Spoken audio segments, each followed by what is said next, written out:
So in this video, I want to go over the 99 consecutive steps that I've come up with to remodel a bathroom from start to finish. So I've been a contractor for the last 20 years, and in the last 7 years, I've really honed a pattern of how to go about remodeling a bathroom. So I want to share with you this process. As you can see, this is a fairly outdated bathroom. This is a 1970s home that had wallpaper, linoleum flooring, and a lot of undesirable old features. So we're going to transform this into a beautiful new, clean, and serene bathroom, all tile, and just using products that are going to last a really long time and really easy and efficient to install. So I'm really excited to show you this. Be sure to check out the links in the description of this video because I have a lot of great links. I have a checklist that will help you keep you organized with going about this, and along with a course that you can purchase that will get into a lot more detail of how to go about this. But just to show you real quickly what this might save you. So this is a contract that I gave to a client last year, and as I said, this is a 5-foot by 8-foot bathroom, pretty standard tub, toilet, vanity, and I highlight basically all the steps of going about doing this, but really I wanted to just show you what you might be saving by doing this yourself. So if you've gotten quotes from other contractors, you know this is a fairly expensive purchase to have done, so you will save a bunch by doing a lot of this yourself. But typically a bathroom this size in this day of 2022 would be roughly between 12 and 15,000 depending on the actual materials that you choose. So keep that in mind when you're looking at this video, because I think that helps give you a little bit of motivation. But definitely check out my course. I really have a really well outlined thing. A lot of people have been using this and been successful with remodeling your bathroom, so I'm really excited to share this with you. But basically the curriculum is step by step, day by day, and each one of these you can just jump in and be able to learn a little bit more details about how to go about it and keep you organized. So I'm really excited to show you, so let's get right into it.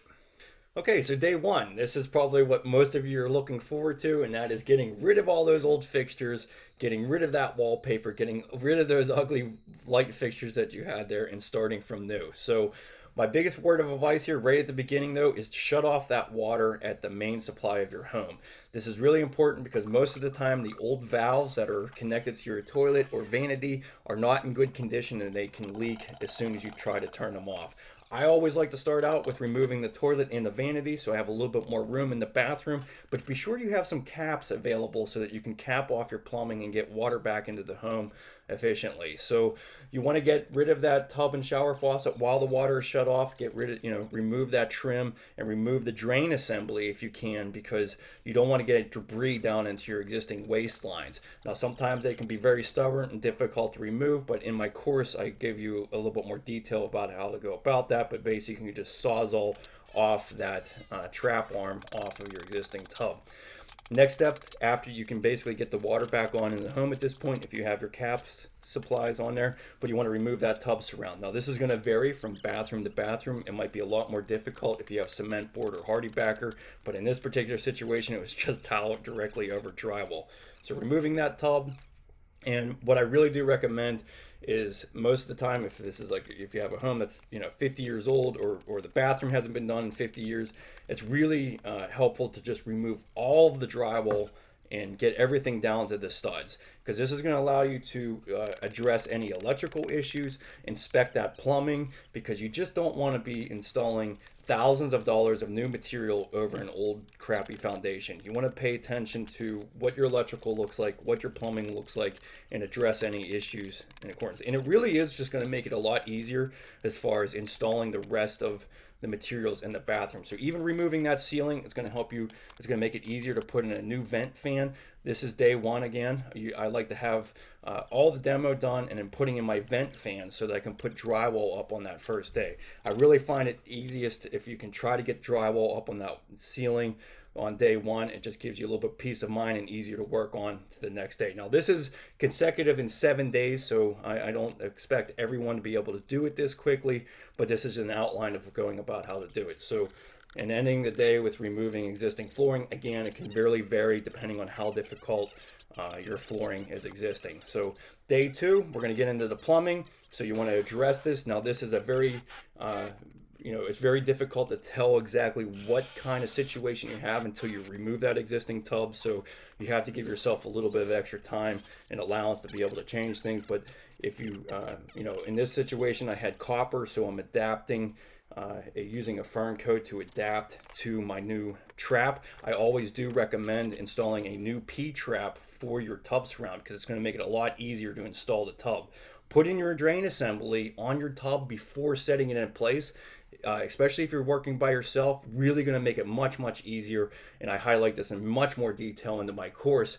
But being able to put that drain assembly together when the tub is standing up, much easier to install, and then you can basically put that in place. Now this is where removing all of the walls in the bathroom makes this much easier, because most of the time when you're installing a tub, you're needing to dry fit this multiple times to make sure everything fits right. So if you have a tub that you need to install a ledger board, you're going to have to dry fit this many times, and you also want to make sure that the plumbing is in a proper position for you to mount it. So in this situation, I put the trap arm in place, set the tub, and then I put the trap together on it. So that's why it's easier to put a new P-trap in on whatever type of fixture you have. You can just slide it on to existing drain assembly. Next step is to move right into getting a new tub and shower faucet. I demonstrate one of the easiest systems that I like to use, and that's using PEX. So converting to PEX. Now in my course, I have a lot of better details on how to go about this. You can buy shower valves that really would eliminate having to solder anything and basically get this done quick and efficiently. So this is a Delta shower faucet that I installed. I really like them. They're really easy to install, but I go into a lot more detail into the course of how to do that. Always fill your tub and make sure that overflow is not leaking as well. This situation here, I had to remove, I wanted to address this plumbing here because my existing adapter was kind of soldered in, so it was going to be easier to move my drain up and put new PVC in. Again, removing all of the walls, it allows you to do this very easily. And if you want to address things with your electrical, like adding a GFI, you want to make that dedicated. So day 3. So day 2 was basically getting that tub in, putting that tub and shower faucet in. Day 3 is getting into the waterproofing around the tub surround and addressing all of your framing. This is really going to be, if you take the extra time to do this correctly, it's going to make everything else easier, because if you have a nice flat wall, it makes it easier for tiling and everything else. So in this situation, I was putting furring strips up around the wall so that I can allow my wall board to overhang the tub. I'm also putting blocking in for my accessories. So if you know where you want your towel bars, really helpful to put blocking behind those towel bars and be able to easily, accurately put those accessories together. Hanging drywall on the 3rd day is really important because it's a timing issue. You need to be finishing that properly so that there's time for the mud to dry. And usually it takes about 3 to 4 coats of mud to address the drywall. Now, don't be fearful of doing drywall work. This is why I say removing everything in the bathroom really helps out a lot. Drywall finishing is not that difficult. If you screw up, you can always go over it and make it smooth and get to that nice proper finish. But I give a lot of great tips in my course of how to go about doing that. You also want to go over your tile layout at this point. If you're going to put a custom recessed niche, this is important to know exactly where your location of your niche is going to be so that your tile layout can work and not have any slivers around that. So I go in a lot of great detail about how to do that, but one of my most important parts is to do a waterproof tub surround. The tiling process is literally just a decorative part of the process. Everything behind the tile should be waterproof so that you have a long-lasting bathroom. And in this situation, I used Johns Mansfield's Go board. So this is a foam board, really easy to install, really no dust involved. You can just cut it with a utility knife, and really pretty affordable. It was roughly around $300 to waterproof this tub surround. So that's really a decent price point for this type of situation. But I go a lot of great detail on how to make sure you're installing this properly and making sure that you have a nice waterproof tub surround. Now, this is one area where if you didn't have the time, if this took you all week to get to this point, you could technically start using your bathroom again at this point, because now that the waterproofing board will be in, you can just install your shower faucet and put a temporary shower curtain up, and then you can wait until you have more time. So there are exit strategies here, so don't be afraid that you have to get this done in 7 days. If you get the waterproofing up and you have your plumbing intact, you should be able to get back into working order here. But I really go in a lot of details about the recessed niches. These is a great additional feature for a bathroom. I really love these corner niches. They're really useful and they look great at the end. So again, be sure to check out that course, links in the description below. But this Go board system, really easy, really DIY friendly.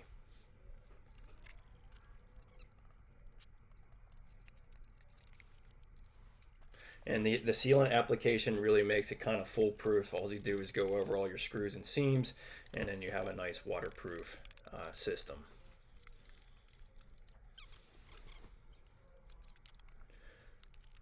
And then going around that tub shower support and making sure that you have waterproofing alongside your tub is going to make a long-lasting tub surround. A lot of times if you run drywall straight to your tub side, that's where a lot of areas with damage. So I really go into a lot of detail about the waterproofing system and making sure that common areas that you might have problems using valve seals, using a valve port around your pipe seal for your tub spout. That'll really eliminate any future issues, because most of the time tub spouts or tub spouts, they do not have any way of sealing to it. So day 4, this is where we're going to get into the toweling process. This should be the fun part of the project.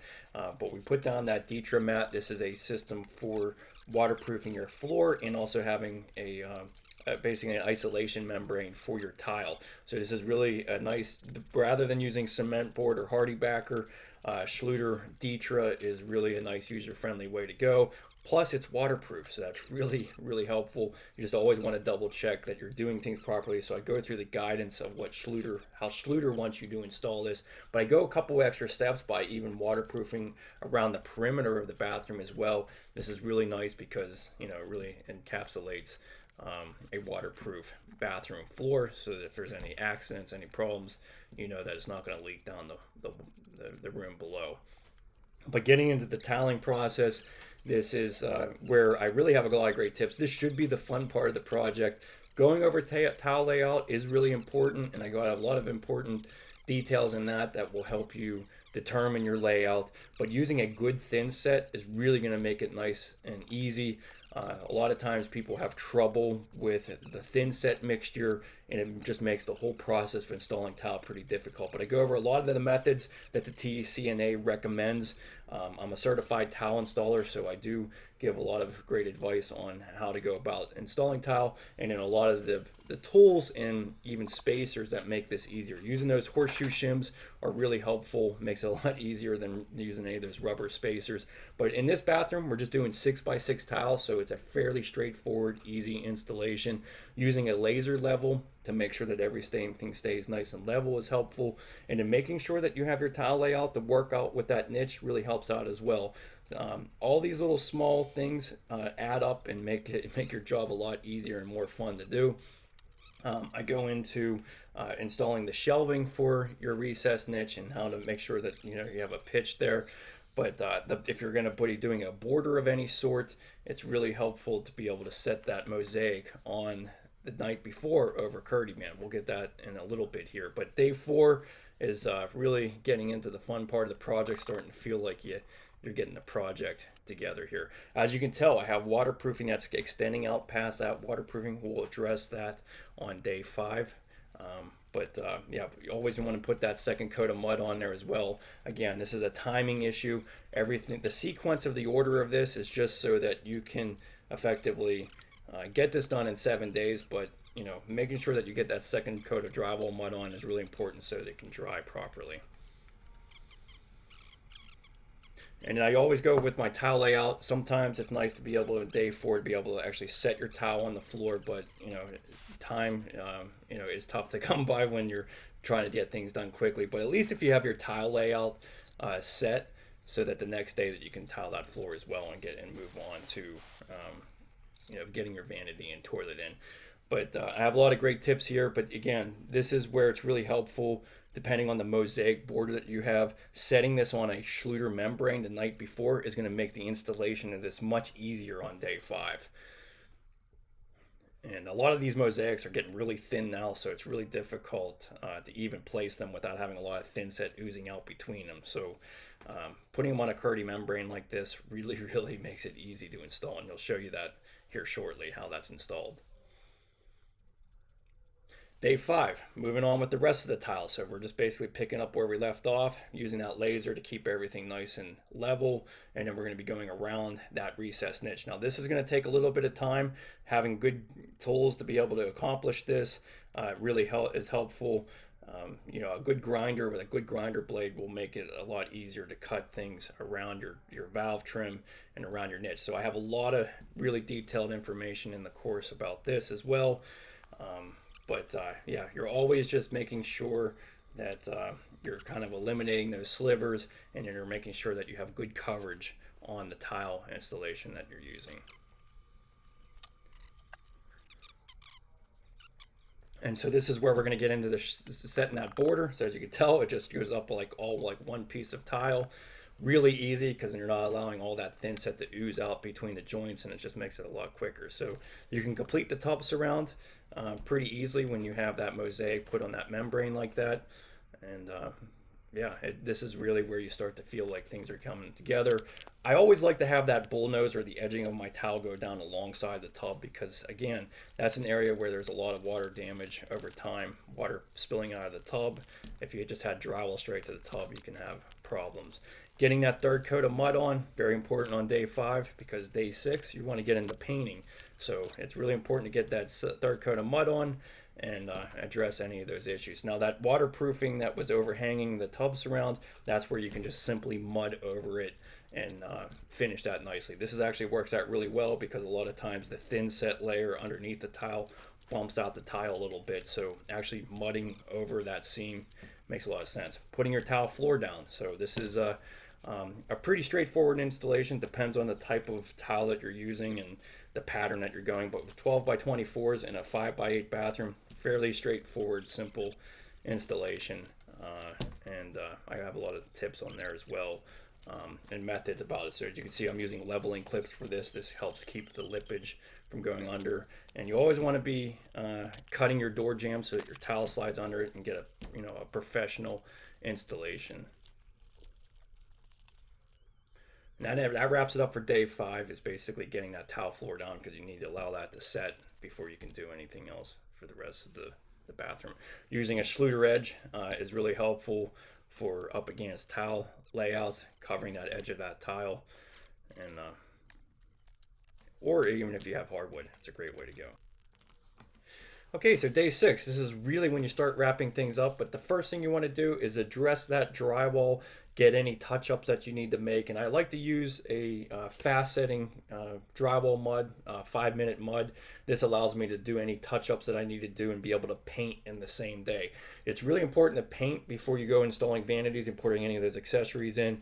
If you took a weekend off and you had some hardened thin set, I'll give you some advice on how to clean up that thin set in between your grout lines. So you want to get things cleaned up and get ready for grouting. I go into my favorite grout for white grout for tub surrounds, and that's using epoxy.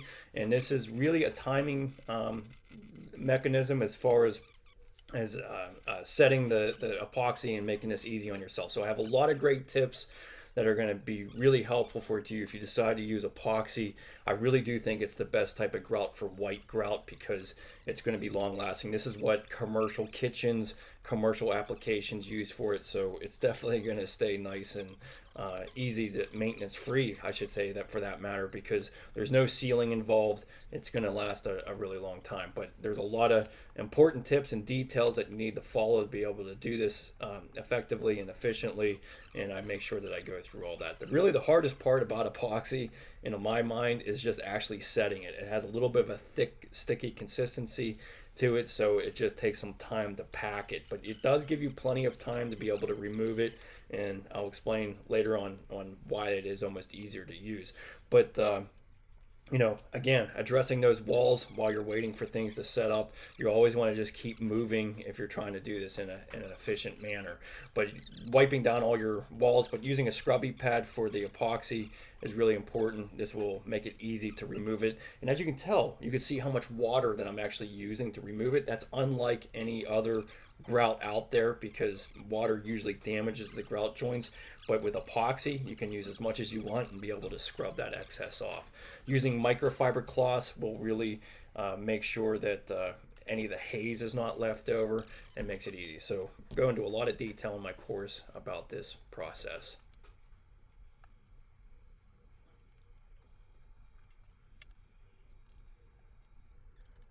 Recessed niches are always something that takes a little bit more effort to do, but you want to make sure you're cleaning up that tub. Getting right into the painting, so priming all your walls is important. This is going to kind of highlight any additional areas that you need to do. Now, going up against your tile to ceiling transition and along the edges of your surround, you really want to use a siliconized latex caulk. This is going to make sure that that lasts a long time. I use a quick dry type of sealant for that, because I want to be able to paint everything on this day as well. Getting your shower faucet assembly put together. Again, the Delta shower faucet's really easy to install. I give you some tips on how to go about installing that, but really Delta is one of the easiest shower systems to install. Always checking that temperature. You want to be sure that you're under 120 degrees. You don't want to be scalding anyone. So this is an important tip to keep in mind. And I just go over the scenario of installing the shower port, or the shower head as well. And yeah, you're basically getting really into a functional bathroom, doing your final coat of paint. Now, you're always using 2 coats. There really isn't anything out there that you can do anything in 1 coat. So again, really a timing issue. You really want to do this process so that you can get it all done on day 6. Caulking the tub surround. I go over a lot of great tips on doing that. This is the final step of that tub surround. And a lot of times this can be, if you do the caulking badly, you can make the whole tile job look bad. So I give you a lot of great tips on how to go about that, doing that efficiently. One of them is making sure you fill that tub with water before you do this, because this is going to make sure that caulking joint lasts as long as you can. I get more detail into that in the courses.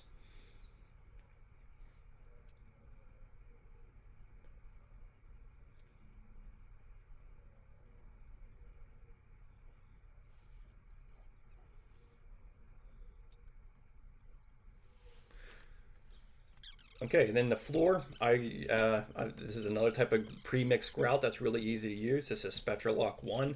So at the end of day 6 is basically grouting that floor, and then we'll wrap it up on day 7. But grouting at the end of the day is usually best, because then you're not going to harm those joints. But one nice thing about the pre-mixes like this is that you can always touch something up. If you mess something up, or if you had too much water in a joint or something, you can always go back with the pre-mix. But this is a very easy grout to use, and it's maintenance free. There's no sealing, there's no additional work after you set it. It's good, and it should stay looking like that for a long time. But getting into day 7, this is basically wrapping up all the other issues that you need to wrap things up. So putting new light switches in if you want to, and I go highlight a lot of the information of how to do that in the courses as well. Putting a new GFI in. Now, this is, a lot of older bathrooms, they don't have this done properly. A lot of times they don't have a dedicated circuit to a GFI. This is where it's important to run that wire and do all that stuff, on day 2 or day 3. And then I go into even adding a breaker and adding that dedicated circuit. So this is something that if you're not comfortable with, definitely hire an electrician to do, but it is actually a pretty easy installation.